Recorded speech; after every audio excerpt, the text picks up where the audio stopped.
Hello students, good morning. कैसे हो आप सभी लोग? आप बहुत बढ़िया होंगे और मस्त होंगे, स्वस्थ होंगे।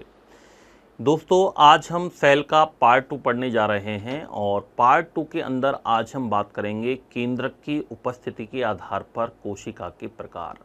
सेल चैप्टर में हमने लास्ट क्लास के अंदर सेल क्या है, सेल से संबंधित कुछ महत्वपूर्ण बिंदुओं के बारे में हमने बात की थी, डिस्कवरी, कुछ हिस्ट्री वगैरह के बारे में बात की थी।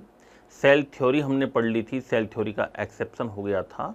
और इस क्लास के अंदर हम बात करने वाले हैं types of cell based upon nucleus. तो सबसे पहले हेडिंग लगाएंगे केंद्रक की उपस्थिति पर के आधार पर कोशिका के प्रकार।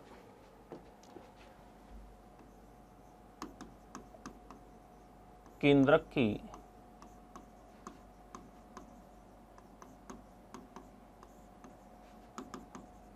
उपस्थिति के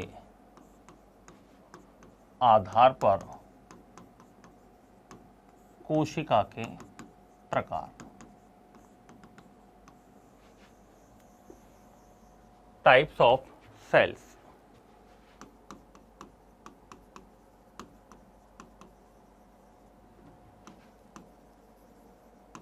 बेस्ड ऑन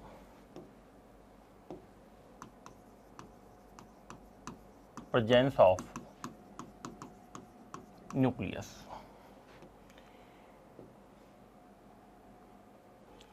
हाँ जी, सबसे पहले अपन बात करते हैं, 3 कॉलम बनाने हैं हमें। एक तरफ तो लिखना है भाग, ये कोई भी अंग हो सकता है, पार्ट हो सकता है। एक तरफ हमें बात करना है असीम केंद्र की कोशिका कहते हैं। केंद्रक की उपस्थिति के आधार पर कोशिका 2 प्रकार की होती है। असीम केंद्र की, जिसको कहा जाता है प्रोकैरियोटिक सेल, क्या बोलते हैं, प्रोकैरियोटिक सेल। और एक होती है ससीम केंद्र की,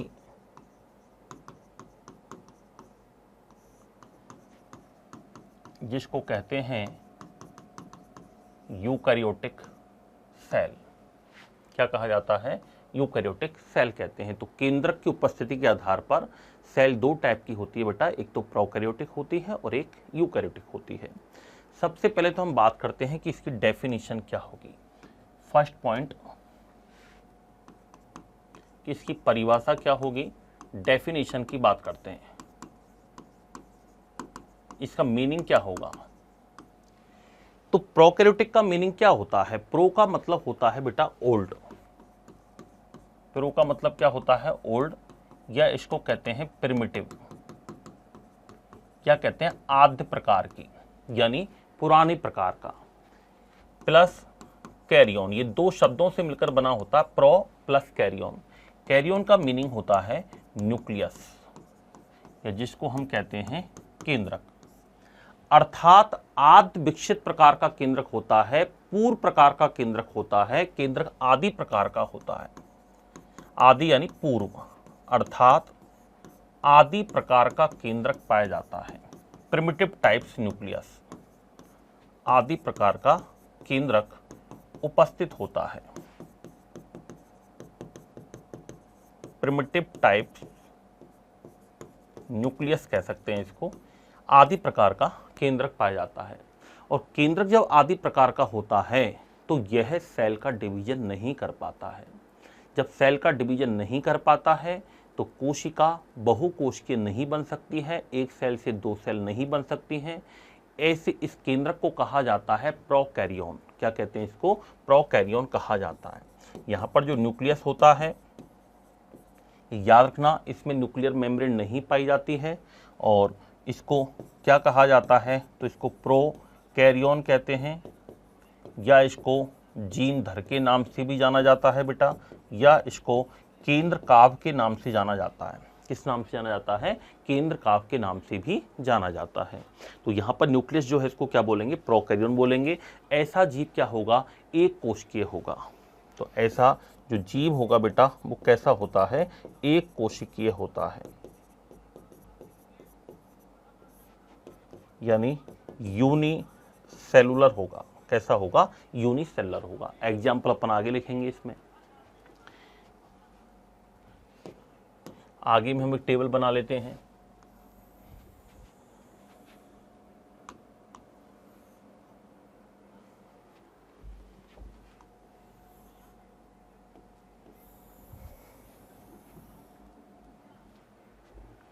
वही सेम चलता आएगा इसके अंदर।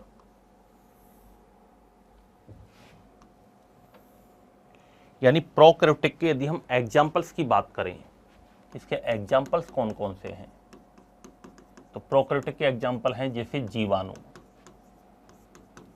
बैक्टीरिया। बैक्टीरिया याद रखना कैसा है, प्रोकैरियोटिक जीव होता है और ये एक कोशिकीय होता है। याद रखना अमीबा, यूग्लिना, पैरामीशियम होते तो एक कोशिकीय हैं लेकिन वो यूकैरियोटिक होते हैं, प्रोटिस्टा जगत के अंदर आते हैं, जबकि बैक्टीरिया जो होता है बेटा वो मोनेरा किंगडम के अंदर आता है, मोनेरा जगत के अंदर आता है। दूसरा इसका एग्जाम्पल नील हरित शैवाल, ब्लू ग्रीन एल्गी, या इनको कहते हैं साइनोबैक्टीरिया। क्या कहा जाता है इनको, साइनोबैक्टीरिया कहते हैं। तीसरा इसमें आता है माइकोप्लाज्मा। माइकोप्लाज्मा दुनिया की सबसे छोटी सेल है, इसको पादप जगत का जोकर कहा जाता है। और याद रखना माइकोप्लाज्मा के अंदर सेल वॉल नहीं पाई जाती है, माइकोप्लाज्मा में सेल वॉल नहीं होती है। तो ये प्रोकैरियोटिक के एग्जाम्पल हो गए। अब हम इसी तरीके से यूकैरियोटिक की डेफिनेशन की बात करें तो ईयू का मतलब होता है न्यू, नव, प्लस कैरियन का मीनिंग होता है बेटा न्यूक्लियस, अर्थात नए प्रकार का केंद्रक पाया जाता है, सुविकसित केंद्रक होता है, अर्थात वेल डेवलप्ड न्यूक्लियस पाया जाता है, सुविकसित केंद्रक, वेल डेवलप्ड न्यूक्लियस प्रेजेंट होता है, सुविकसित केंद्रक उपस्थित होता है। जब सुविकसित केंद्रक उपस्थित होगा तो ये सेल का डिवीजन करेगा, एक सेल से 2 सेल बनाएगा, 2 से 4 बनाएगा, 8 बनाएगा, टिश्यू बनेंगे, ऑर्गन सिस्टम बनेंगे और एक मल्टी सेलुलर बॉडी का निर्माण हो जाता है, बहुकोशिकीय जीव का निर्माण हो जाता है। यानी इससे बहुकोशिकीय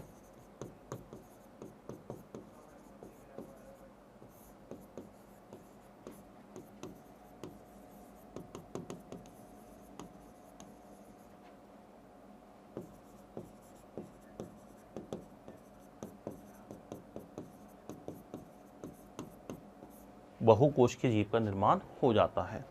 जैसे फॉर एग्जाम्पल चलो अपन आगे लिख लेते हैं।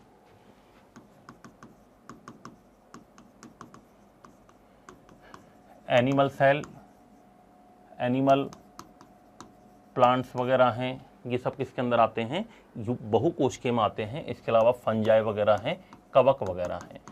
तो फंजाई, कवक, पादप और जंतु ये सब किस में आते हैं बेटा, बहुकोशिकीय में आते हैं। याद रखना मल्टी सेलुलर के अंदर आते हैं। किस में आते हैं ये, मल्टी सेलुलर के अंदर आते हैं। तो ये तो हमारा पहला डिफरेंस हो गया है, कौन सा, परिभाषा। सेकंड डिफरेंस आता है, अब हम बात करते हैं कि कोशिका झिल्ली किस में पाई जाती है। अभी मैं केवल नाम बता रहा हूँ आपको, अगर डिफरेंस टाइप से बता रहा हूँ। आगे हम डिटेल में पढ़ने वाले हैं बेटा कि सेल क्या होती है, सेल मेम्ब्रेन क्या है, सेल वॉल क्या है। अभी मैं केवल अंतर के माध्यम से बता रहा हूं आपको। सबसे पहले अपन सेल मेम्ब्रेन की बात करते हैं। कोशिका झिल्ली जो है, याद रखना दोनों में ही प्रेजेंट होती है, दोनों में ही उपस्थित होती है। यानी इसमें भी पाई जाती है, प्रोकैरियोटिक में भी होती है और यूकैरियोटिक में भी होती है, दोनों के अंदर प्रेजेंट होती है। तो कई बार सीधा प्रश्न आ जाता है कि इनमें से प्रोकैरियोटिक कोशिका के बारे में कौन सा कथन सत्य है, कौन सा स्टेटमेंट रॉन्ग है। तो आपको ये पता होना जरूरी है, अंतर पता होना जरूरी बेसिक कि प्रोकैरियोटिक और यूकैरियोटिक में ये मेन डिफरेंस होते हैं। आगे हम बात करते हैं बेटा कोशिका भित्ति की। कोशिका भित्ति की बात करें, सेल वॉल की बात करें तो इंपॉर्टेंट क्वेश्चन भी बनता है यहाँ से। कोशिका भित्ति की बात करें तो कोशिका भित्ति उपस्थित होती है किसके अंदर, प्रोकैरियोटिक में, लेकिन जीवाणु में होती है, माइकोप्लाज्मा में नहीं पाई जाती है। तो याद रखना जीवाणु में तो उपस्थित होती है, जीवाणु में उपस्थित होती है, किसकी बनी होती है, तो मैं आगे लिखाऊंगा पेप्टाइडोग्लाइकेन की बनी होती है। किसकी बनी होती है, पेप्टाइडोग्लाइकेन, ये म्यूरिन की बनी होती है। लेकिन माइकोप्लाज्मा में क्या होती है बेटा, अनुपस्थित होती है। माइकोप्लाज्मा में क्या होगी, एब्सेंट होगी, माइकोप्लाज्मा में नहीं पाई जाती है। जबकि इधर अपन बात करें तो एनिमल्स के अंदर सेल वॉल नहीं होती है, प्लांट्स और फंजाई के अंदर सेल वॉल पाई जाती है। तो इधर बात करें तो जंतु कोशिका में तो अनुपस्थित,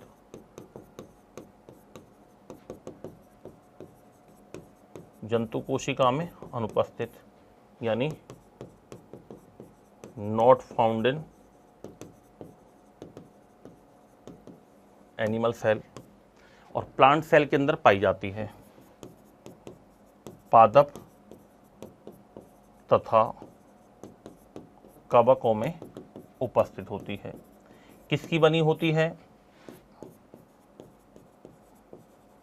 found in plants and fungi. पादपों की बनी होती है, सेलुलोज, हेमीसेलुलोज, पैक्टिन, लिग्निन पाए जाते हैं। और कवक की कोशिका भित्ति सेल वॉल किसकी बनी होती है, काइटिन की बनी होती है। किसकी बनी होती है, काइटिन की। ये अपन जब डिटेल बात करेंगे ना, एक एक पॉइंट के बारे में पढ़ेंगे तो वहां पर इसको अपन मेंशन करने वाले हैं। अभी मैं केवल इसमें अंतः स्वरूप बता रहा हूं।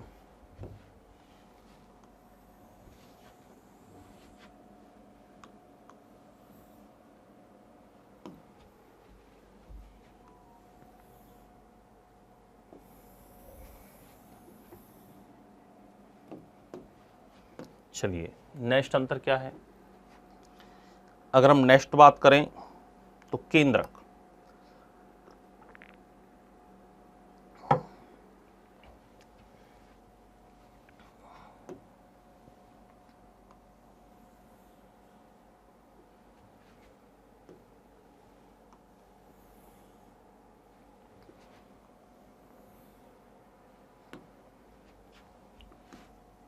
केंद्रक, न्यूक्लियस, केंद्रक के बारे में आगे हम डिटेल में चर्चा करेंगे, किसने खोज की थी, कैसा होता है, कितने पार्ट होते हैं। अभी केवल हम ये बात कर रहे हैं कि प्रोकैरियोटिक में क्या होता है, यूकैरियोटिक में क्या होता है।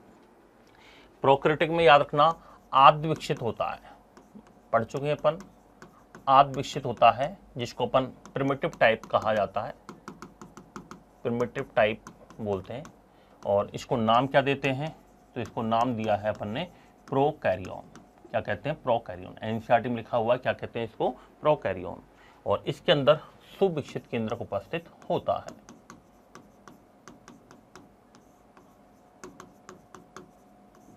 सुविकसित केंद्रक पाया जाता है, जो कि सेल का डिवीजन करता है।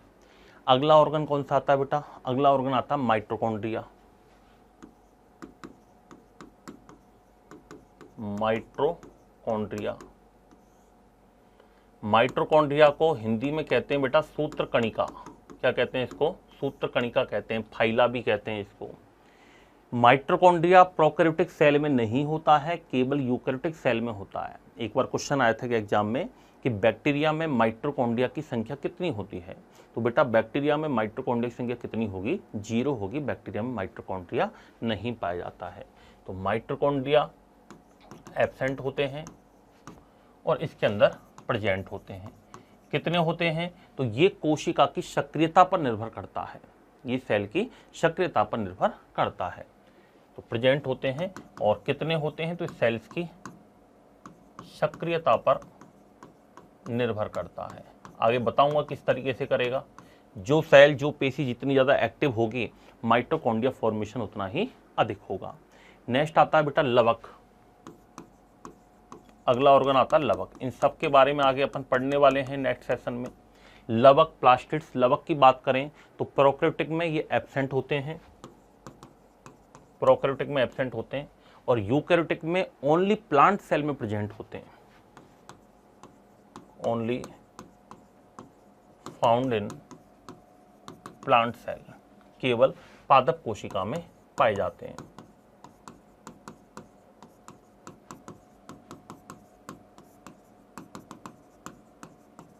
केवल पादप कोशिका में ये उपस्थित होते हैं, ओनली प्लांट सेल के अंदर ये पाए जाते हैं। कितने प्रकार के होते हैं ये आगे अपन डिटेल चर्चा आगे करेंगे। अगला अंग आता है अंतः प्रदब्बी जालिका,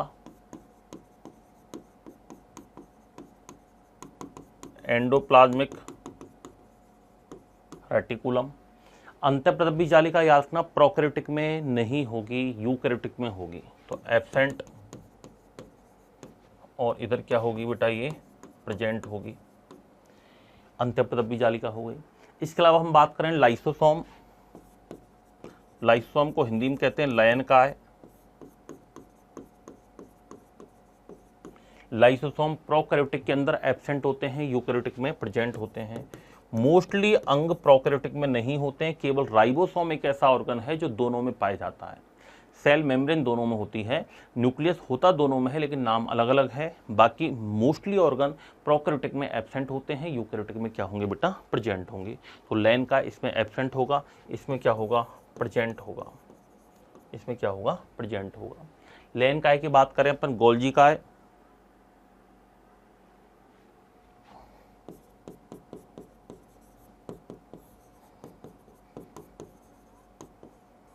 गोल्जी बॉडी, तो गोल्जी बॉडी प्रोकैरियोटिक में क्या होगा, एब्सेंट, और यूकैरियोटिक में क्या होगा, प्रेजेंट होगा, उपस्थित होगा। गोल्जी काय की बात करें हम, रसधानी या रिक्तिका,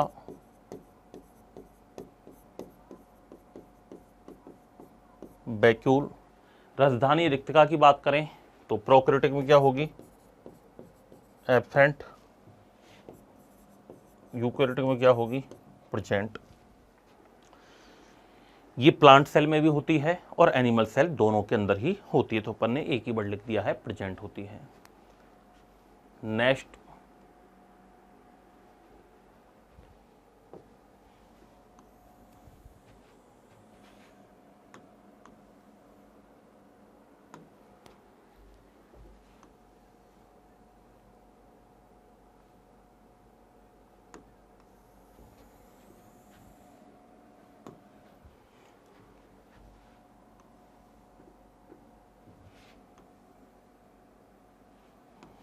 नेक्स्ट ऑर्गन आता है राइबोसोम।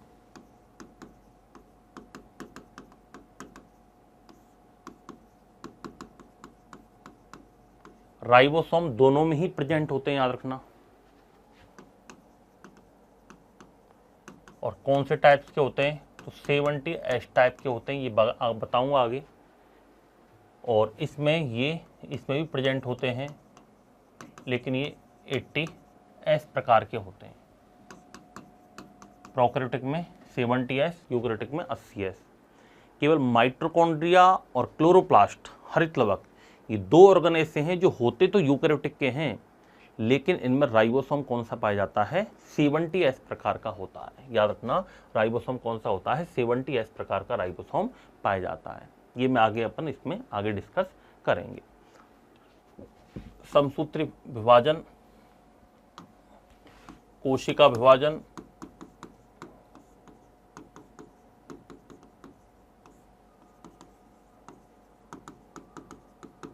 Cell division.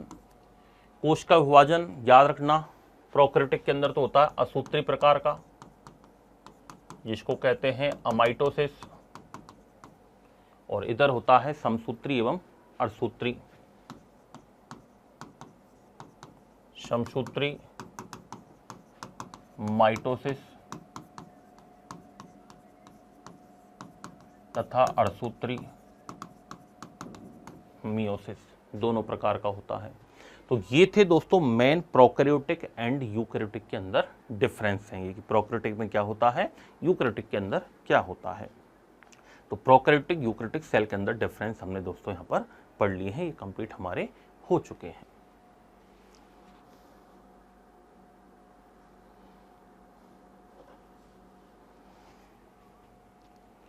अब हम बात करते हैं बेटा कोशिका की संरचना के बारे में। कोशिका की संरचना,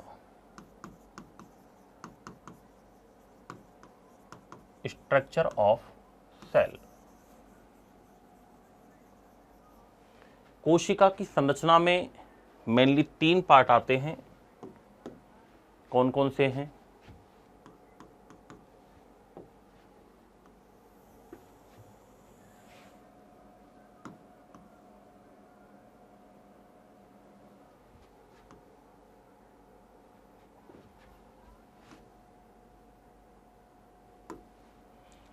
सबसे पहला पार्ट आता है इसमें कोशिका झिल्ली,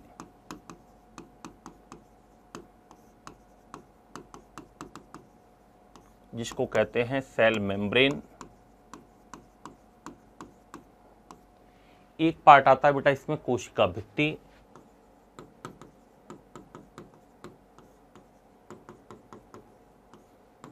जिसको कहते हैं सेल वॉल। और एक पार्ट आता है इसमें कोशिकांग,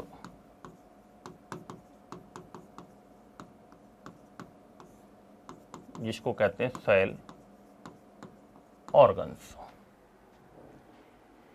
सेल ऑर्गन्स की बात करें तो सेल ऑर्गन्स 3 टाइप के होते हैं। 3 टाइप के कौन कौन से होते हैं?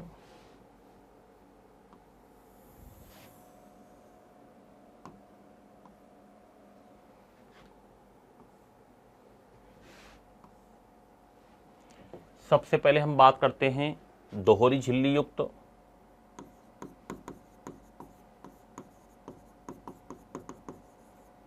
दोहरी झिल्ली युक्त अंग, डबल मेम्ब्रेन ऑर्गेनेल या डबल मेम्ब्रेन ऑर्गन्स। एक आते हैं एकल झिल्ली युक्त अंग,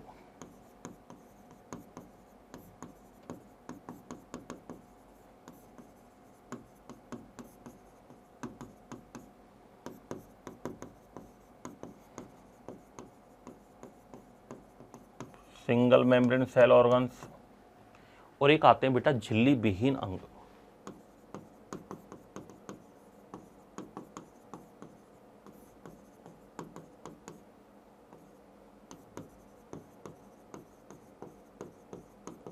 मेम्ब्रेनलेस ऑर्गन्स। तो कई बार तो सीधा प्रश्न यहीं से आ जाता है कि निम्न में से कौन सा ऑर्गन एकल झिल्ली युक्त है, कौन सा ऑर्गन दोहरी झिल्ली युक्त है, कौन सा ऑर्गन झिल्ली विहीन है। तो याद रखना इसमें 3 आते हैं बेटा।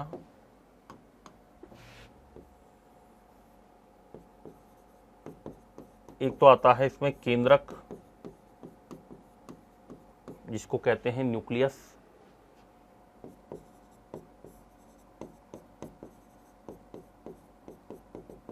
एक आता है माइटोकॉन्ड्रिया या सूत्रकणिका।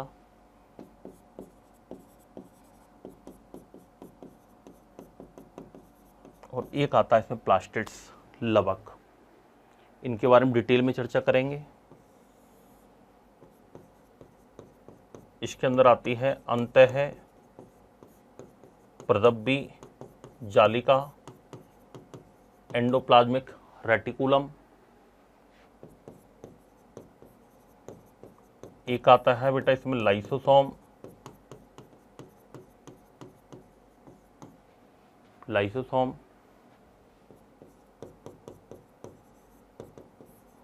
एक आता है इसमें गोल्जी काय, गोल्जी बॉडी।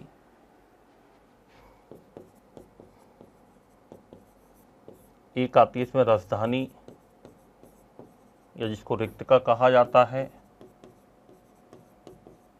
वैक्यूल कहते हैं।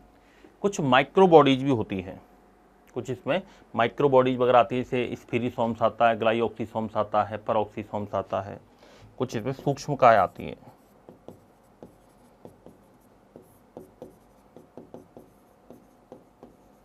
माइक्रो बॉडीज ये किसके अंदर आती हैं? एकल झिल्ली युक्त में।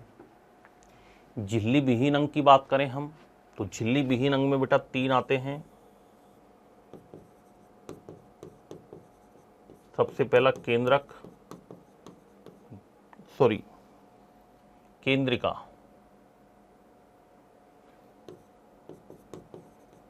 केंद्रिका, न्यूक्लियोलस, एक आता है इसमें राइबोसोम,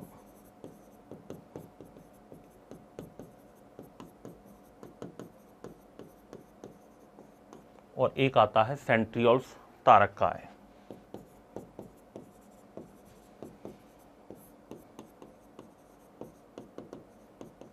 सेंट्रियोल्स, ये तीन ऑर्गन कैसे हैं बेटा? झिल्ली विहीन है, मेम्ब्रेन लेस हैं। कैसे हैं ये? मेम्ब्रेन लेस हैं। तो कोश का झिल्ली, कोश का भित्ति, और एक क्या हो गया? कोशिकांग हो गया, सेल मेम्ब्रेन हो गए, सेल ऑर्गन्स हो गए। सेल ऑर्गन्स में तीन टाइप के ऑर्गन हैं, दोहरी झिल्ली युक्त केंद्रक, माइटोकॉन्ड्रिया, लबक। एकल झिल्ली युक्त में अंतःप्रदर बीजालिका, लाइसोसोम, गोल्जिकाय, राजधानी रिक्तिका, सूक्ष्मकाय। झिल्ली विहीन अंग केंद्रिका, राइबोसोम, तारकाय। तो ये हमारी सेल की स्ट्रक्चर के पार्ट हैं। सब के बारे में हम डिटेल में चर्चा करने वाले हैं, सभी के बारे में हम डिटेल में पढ़ेंगे। सबसे पहला जो हेडिंग लगाना है हमें, वो लगाना है बेटा कोशिका झिल्ली।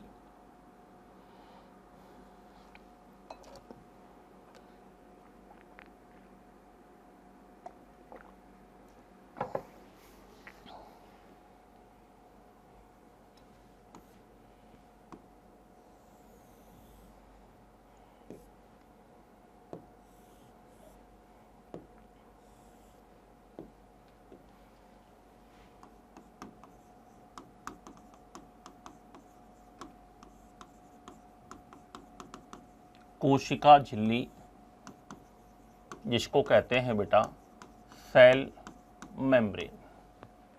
क्या है कोशिका झिल्ली? एक स्ट्रक्चर आपके सामने दिखाई दे रहा है। कोशिका झिल्ली क्या है? कोशिका झिल्ली के बारे में भी अपन थोड़ा समझ लेते हैं, फिर अपन इसमें बाद में नोट करेंगे। कोशिका झिल्ली एक कोशिका के चारों ओर पाए जाने वाला ट्राइलेमिलर त्रिस्तरीय सुरक्षात्मक आवरण है। कैसा आवरण है बेटा? त्रिस्तरीय सुरक्षात्मक आवरण है। 3 लेयर पाई जाती है इसमें। कितनी लेयर पाई जाती हैं? 3 लेयर पाई जाती हैं। त्रिस्तरीय सुरक्षात्मक आवरण है। इसको क्या कहते हैं? सेल मेम्ब्रेन कहते हैं इसको। क्या कहते हैं इसको? सेल मेम्ब्रेन कहा जाता है। सेल मेम्ब्रेन और सेल के अंदर जो ऑर्गन होता है बीचों बीच में, ये क्या होता है बेटा? इसको कहते हैं न्यूक्लियस। ये न्यूक्लियस प्लांट सेल में तो होता है परिधि पर। ये एक बार प्रश्न आया हुआ है, रीट में प्रश्न आया हुआ है, याद रखना ये कि पादप कोशिका में न्यूक्लियस कहाँ होता है? प्लांट सेल में तो परिधि पर होता है, बॉल पर होता है। और एनिमल सेल में कहाँ होता है? बीच में। केंद्रक के बारे में अपन अलग से बात करेंगे। ये सेल मेम्ब्रेन हो गई, ये अपना न्यूक्लियस हो गया। इसके अंदर, सेल मेम्ब्रेन के अंदर जो लिक्विड भरा रहता है, फ्लूइड भरा रहता है, इसको कहते हैं बेटा साइटोप्लाज्म। क्या कहते हैं इसको? साइटोप्लाज्म। और केंद्रक के अंदर जो फ्लूइड भरा रहता है, इसको कहा जाता है न्यूक्लियोप्लाज्म। यानी ये तो है कोशिका द्रव्य और ये है केंद्रक द्रव्य। ये तो क्या भरा रहता है बेटा? कोशिका द्रव्य। और ये क्या है बताओ? केंद्रक द्रव्य। और इन दोनों को मिलाकर कहा जाता है प्रोटोप्लाज्म। दोनों को मिलाकर क्या कहते हैं बताओ? प्रोटोप्लाज्म कहते हैं। जीव द्रव्य के नाम से जाना जाता है। ये सेल मेम्ब्रेन जो त्रिस्तरीय होती है, सेल मेम्ब्रेन के बारे में कई सारे वैज्ञानिकों ने अपने मत दिए थे। जैसे रॉबर्टसन ने इकाई मॉडल दिया था। इसके अलावा अपन बात करें, डैनियल डॉब्सन ने सैंडविच मॉडल दिया था। एक जो बेहद इंपॉर्टेंट और फाइनली जो मॉडल था, वो था सिंगर एवं निकोलसन का तरल mosaic model, fluid mosaic model. और सिंगर एंड निकोलसन ने 1972 में कोशिका झिल्ली की संरचना से संबंधित एक मत प्रदान किया था, जिसको तरल mosaic model, fluid mosaic model के नाम से जाना जाता है। इन्होंने क्या बताया था कि कोशिका झिल्ली जो होती है वो त्रिस्तरीय होती है और इसमें प्रोटीन और ये लिपिड की बनी होती है। जैसा कि स्ट्रक्चर आपके सामने दिखाई दे रहा है, इसमें प्रोटीन भी है और इसमें लिपिड भी है। लिपिड के रूप में कोलेस्ट्रॉल भी पाया जाता है। प्रोटीन इसमें 2 टाइप की होती हैं, तो इंट्रीगल आंतरिक प्रोटीन, एक होता है पेरिफेरल प्रोटीन, परिधीय प्रोटीन। जो बाहर की ओर होती है ना, इसको तो कहा जाता है परिधीय प्रोटीन। क्या कहा जाता है इसको? परिधीय प्रोटीन कहते हैं। और एक इसमें इंट्रीगल प्रोटीन होती है, जिसको क्या कहा जाता है? आंतरिक प्रोटीन के नाम से जानते हैं। ये फास्फोलिपिड की बाइलेयर है। एक तो इसमें प्रोटीन पाई जाती है और एक इसमें फास्फोलिपिड की दोहरी झिल्ली पाई जाती है। फास्फोलिपिड है और बीच बीच में क्या धसी हुई, इसमें प्रोटीन धसी हुई रहती है। कुछ मात्रा में कोलेस्ट्रॉल भी होता है, 1-2% मात्रा में कार्बोहाइड्रेट भी हो सकता है। बाकी मेन तो दोस्तों ये लिपिड और प्रोटीन से मिलकर बनी होती है। किससे मिलकर बनती है? लिपिड एंड प्रोटीन से मिलकर के बनी हुई होती है, इसलिए अपन कहते हैं लाइपोप्रोटीन की बनी होती है। कोशिका झिल्ली का मेन कार्य क्या है? कोशिका झिल्ली का मेन कार्य होता है कोशिका को सुरक्षा देना और कोशिका को निश्चित आकार प्रदान करने का काम किसका होता है बेटा? सेल मेम्ब्रेन का होता है। सेल मेम्ब्रेन एटीपी फॉर्मेशन का भी काम करती है। सेल मेम्ब्रेन चयनात्मक पारगम्य होती है। इसकी एक विशेषता होती है जिसको कहा जाता है चयनात्मक पारगम्यता। चयनात्मक पारगम्यता, सेलेक्टिव सेमी परमेबल कहते हैं। इसका मतलब क्या है कि बाहर से आने वाले ऐसे पदार्थ, ऐसे अणु जो कोशिका झिल्ली के लिए उपयोगी होते हैं, उन्हें कोशिका झिल्ली अंदर ले लेती है और अनुपयोगी पदार्थों को नहीं। इसको कहा जाता है सेलेक्टिव परमिएबल या अपन चयनात्मक पारगम्यता के नाम से जानते हैं। जो उपयोगी पदार्थों को अंदर लेती है उसको कहा जाता है एंडोसाइटोसिस। और एंडोसाइटोसिस में दो क्रिया होती हैं। यदि ठोस पदार्थों का भक्षण करती है तो फैगोसाइटोसिस, तरल पदार्थों को लेती है तो पिनोसाइटोसिस।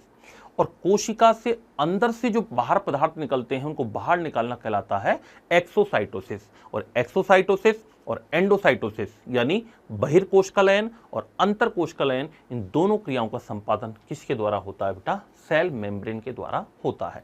सेल मेम्ब्रेन प्रोकैरियोटिक में भी होती है, यूकैरियोटिक के अंदर भी होती है, प्लांट सेल में भी होती है, एनिमल सेल में भी होती है। प्रोकैरियोटिक के अंदर बात करें अपन, बैक्टीरिया के अंदर बात करें तो बैक्टीरिया में इससे रेस्पिरेशन होता है, श्वसन क्रिया होती है। याद रखना, जैसे हमारे अंदर क्रिस्टी पाई जाती है माइटोकॉन्ड्रिया में, ऐसे ही बैक्टीरिया में सेल मेम्ब्रेन की जो फोल्डेड स्ट्रक्चर हैं उनको कहा जाता है मीजोसोम्स या मध्यकाय। और मीजोसोम्स के द्वारा, मध्यकाय के द्वारा कौन सी क्रिया होती है? उनमें जीवाणुओं में श्वसन क्रिया होती है। तो ये हमने किसकी बात की दोस्तों? सेल मेम्ब्रेन के बारे में बात की है। और भी कुछ बातें हैं इसमें सेल मेम्ब्रेन के बारे में जो अपन इसमें आगे लिखेंगे भी और पढ़ेंगे। तो ये सिंगर व निकोल्सन का तरल मोज़ेक मॉडल है। ये क्या नाम है इसका? सिंगर व निकोल्सन का तरल मोज़ेक मॉडल। सिंगर तथा निकोल्सन का तरल मोज़ेक मॉडल। इसको कहा जाता है बेटा फ्लूइड मोज़ेक मॉडल कहते हैं। 1972 में दिया गया था कि सेल मेम्ब्रेन फास्फोलिपिड और प्रोटीन से मिलकर के बनी हुई होती है। इस प्रकार की इसकी स्ट्रक्चर होती है। तो ये दोस्तों इस पार्ट के अंदर हमने क्या क्या पढ़ लिया है? तो प्रोकैरियोटिक यूकैरियोटिक सेल के अंदर डिफरेंस पढ़ लिया है। और इसके अलावा हमने सेल की स्ट्रक्चर के मेन कौन कौन से पार्ट हैं, अभी केवल मैंने नाम बताए हैं। इनकी डिटेल सब कुछ अपनी नेक्स्ट क्लास में मिलने वाली है आपको। और इसके अलावा हमने सेल मेम्ब्रेन के बारे में थोड़ा सा यहाँ पर समझ लिया है। कुछ बातें मैं और बताऊंगा इसमें, अंतःपरासरण वगैरह क्रिया क्या होती है, बाह्य परासरण वगैरह क्या होता है, तो उसके बारे में भी अपन इसमें बात करेंगे। पूरा एनसीईआरटी बेस्ड हम कंप्लीट लेने वाले हैं ताकि आपका कोई भी क्वेश्चन बाहर नहीं जाए बेटा, ठीक है। तो इस पार्ट के अंदर अपन सेल मेम्ब्रेन तक की बात करेंगे। इससे अगला वाला पार्ट अपन नेक्स्ट क्लास में पढ़ेंगे। Thank you.